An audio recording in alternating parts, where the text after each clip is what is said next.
I'm Troy Baxter. I'm here at the Etheridge Cattle Ranch today, and we're just talking with those guys about what they do with FCR, Florida Cattle Ranchers. Baxter's Quality Meats is a home delivery business. We've partnered with them to support local and have a local source of cattle and beef. I think one of the initial protocols and goals for FCR, Florida Cattle Ranchers, was that our cattle be finished in an area that they were on grass all the time, and they were provided with natural shade and the atmosphere that Florida cattle are accustomed to. So we're kind of a split operation. So part of my operation is we bring in cattle from all over Florida, precondition them for 60 days, and then I send them to customers, Texas, Oklahoma, Kansas, go to wheat. And then the other part of our operation is where we're finishing for FCR. On the corn here. Yeah. Got it. And the corn is grown locally, or you have that brought in? Or? It's brought in, and there's not a lot of local grown corn. Right, that's what I figured. The other Don Quincy who finishes the other part of the cattle for FCR besides me, they grow some corn. They have more farm area, right around the area where they grow high moisture corn. So. Right. We have a pretty simple operation, just a commodity made. We mix all vertical mixtures. Wet brewer's grain comes out of the Budweiser plant in Jacksonville. Okay. Cracked corn. There's a bakery byproduct in that next bay there, which comes out of Bartow. This here? Okay. Yeah, so that's over by me. Yeah, so they get all your day-olds, donuts, breads, pastries, all that from Walmart and all, and then they incinerate it, dry it down into a feed. Okay. Get all the bacteria off of it. It feeds about 80% the value of corn. We like that. I mean, for Florida, that's what's really made us where we can feed competitively because of its value to corn. And that may be what our flavor difference in our carcass. That's not trademarked by any means, but I'm sure, because I mean, animals always taste like whatever they're eating. It's high carbohydrate.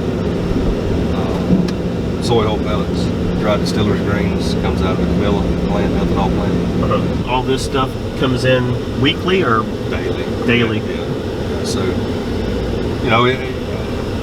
our peak time is in the fall of the year. So, there become a time where we make, in the fall, we make about 200,000 pounds a day would be our max. This time of year, we're probably about 50 or 60,000 pounds. So, in the fall of the year, there's a truck coming all the time. We put this micro machine in, 4 years ago? Yes, sir. And this really changed our operation a lot.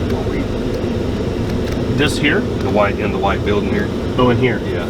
So there's a little feed mixture in there that measures everything by the ounce.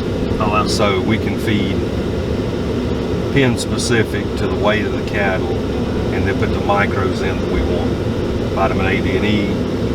We can feed things to stop the hatch of flies. We can feed cinnamon garlic, which has a direct impact on carcass. Okay, so every ounce of this product that we have in here has to be inventoried every single day. So you'll see in a minute when she pulls it up, every one of like those little mixers like this, there's 10 of those in there, and they sit on a set of scales that weighs by the ounce. So we put the product in, they can look at any time and see how much we have here, and then we have to inventory how many bags we have. So this is type A, what they call type A. We used to, this decox, which is for a bacteria, is for coccidiosis. But this would come before in about 6 tons of bags. And then we would have to pour it out 20 pounds at a time into the mixer. And then now, this bag right here would last us 10 days. So we're using 4 grams per head per day. So this is the usage per ration right here.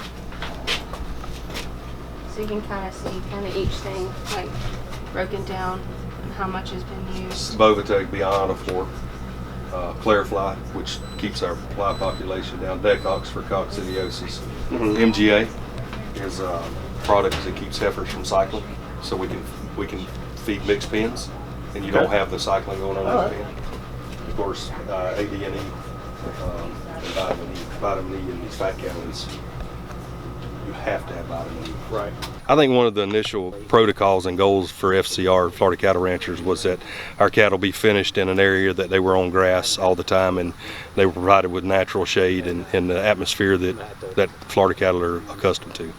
My dad, started in this industry in 1968 out in Greeley, Colorado, where there's a lot of feedlots and Hereford cattle was the thing back then. But just following the footsteps and what my dad did in quality beef and what we look for of having relationships with the people raising the actual cattle and getting the consistency, doing the same thing, getting the same result every time has been something I learned from my dad, and was the main reason we came out today to meet with the actual cattle folks at the feedlot here and the people who harvest the animals. So that's really what we're looking for at Baxter's Quality Meat. So we appreciate everybody's time.